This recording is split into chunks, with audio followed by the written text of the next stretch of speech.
আসসালামু আলাইকুম বন্ধুরা, সবাই কেমন আছেন? আশা করছি সবাই ভালো আছেন। আলহামদুলিল্লাহ, আমিও ভালো আছি। আমার চ্যানেলে সবাইকে অনেক অনেক ভালোবাসা। আবার চলে এসেছি নতুন সহজ দুটি রেসিপি নিয়ে। চলুন জেনে নেওয়া যাক রেসিপি দুটি কী কী। সবার রেসিপিটির জন্য সব রকম মশলা আমি এখানে রেডি করে নিয়েছি। এখানে চিংড়ি মাছ, মুগের ডাল, পেঁয়াজ কুচি, সব রকম মশলা, একটা স্পেশাল মশলা, এখানে টমেটো কুচি, রসুন কুচি, একটা কাঁচা লঙ্কা, দুটো এলাচ আর একটা তেজপাতা আমি সবই রেডি করে নিয়েছি। এখানে ধনেপাতা কুচি, আর এখানে আদা রসুন বাটবো সেটাও নিয়ে নিয়েছি, একটা পেঁয়াজ বাটবো সেটাও নিয়েছি, আর হচ্ছে বেসন, আর হচ্ছে তেল। এখানে উনুনটা আমি ধরে নিয়েছি। প্রথমে আমি ডালটা সেদ্ধ করে নেবো। ডালটা আমি ভেজে নিয়েছি, হালকা করে ভেজে ধুয়ে পরিষ্কার করে নিয়েছি। দিয়ে এখানে আমি প্রথমে পানি দিয়ে দিলাম হাঁড়িতে।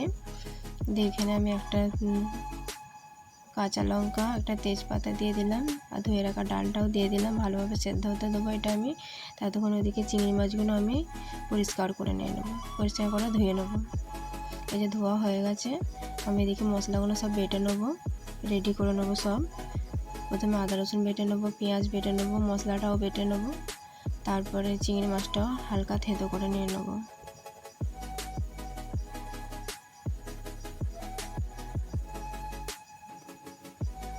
রেসিপিটি একবার অবশ্যই বানাবেন ঘরেতে।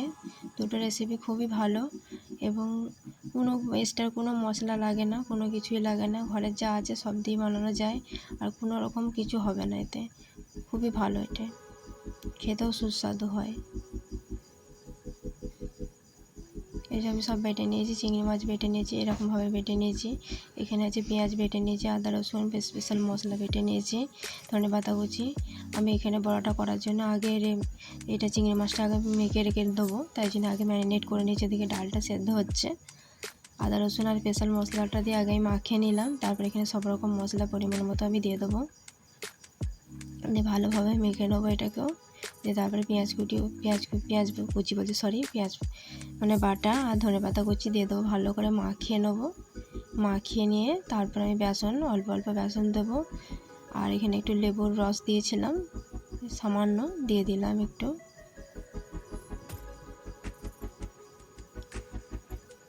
ভালো করে মাখিয়ে এটাকে আমি ওর ওপর লঙ্কা কুচি দিয়ে রেখে দেবো খানিকক্ষণ ঢাকা দিয়ে। মিনিমাম 10 মিনিট রাখলেই হবে। এদিকে ডালটা আমার সেদ্ধ হয়ে গেছে, আমি এটাকে এবার রান্না করে নেব, বেশিক্ষণ লাগবে না। আর এখানে আমি কড়া গরম হয়ে গেছে, আমি তেল দিয়ে দিয়েছি, দুটো এলাচ, একটা তেজপাতা, আর একটু রসুন কুচি আর পেঁয়াজ কুচি দিয়ে হালকা নেড়ে চেড়ে নেবো। হালকা নাড়াচাড়ার পর তারপর আমি টমেটো কুচি দিয়ে দেবো এতে।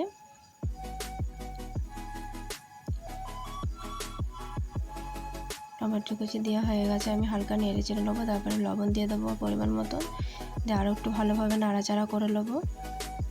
এখানে হলুদ গুঁড়ো, লঙ্কা গুঁড়ো না, ধনে গুঁড়ো আর হচ্ছে জিরে গুঁড়ো দিয়ে দেবো। এখানে লঙ্কা গুঁড়ো ব্যবহার করব না, যেহেতু ডাল, এটা সেদ্ধ রাখা ডালটা আমি দিয়ে দিলাম। ভালো করে নেড়ে চেড়ে এটাকে আমি মশলার সাথে মাখিয়ে নেবো, মানে মাখিয়ে নেয় মিশিয়ে নেবো আর কি। মিশিয়ে নেবো ভালো করে। দিয়ে আমি এটা গরম পানি দিয়ে ভালো করে 3-4 মিনিট ফুটিয়ে নেবো, ফুটিয়ে দিয়ে নামিয়ে নেবো।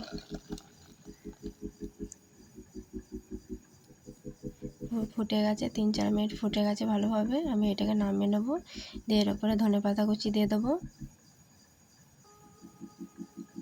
দিয়ে চাপা দিয়ে দেবো।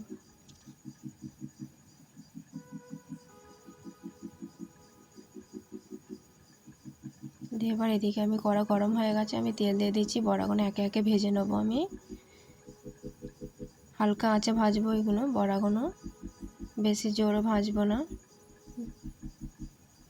মানে হালকা আছে, অল্প অল্প অল্প করে ভেজে নেব।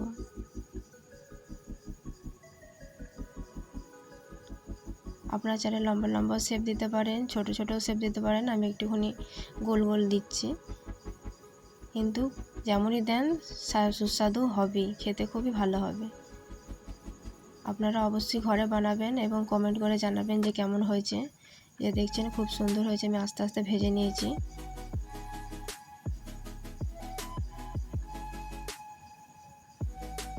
লাল লাল করে হালকা ভাজা হয়ে গেছে, আমি তুলে নেবো এটাকে। খুবই সুন্দর খেতে এটি। এমনিও ভালো লাগবে আপনাদের খেতে এমনিও ভালো লাগবে, ভাতের সাথে ডালের সাথে তো জাস্ট জমে যাবে।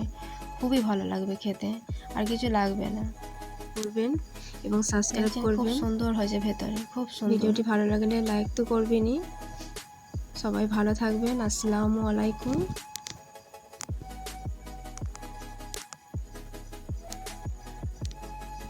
এবং নতুন ভিডিও পাওয়ার জন্য অবশ্যই চ্যানেলটি সাবস্ক্রাইব করবেন এবং আমার পাশে থাকবেন।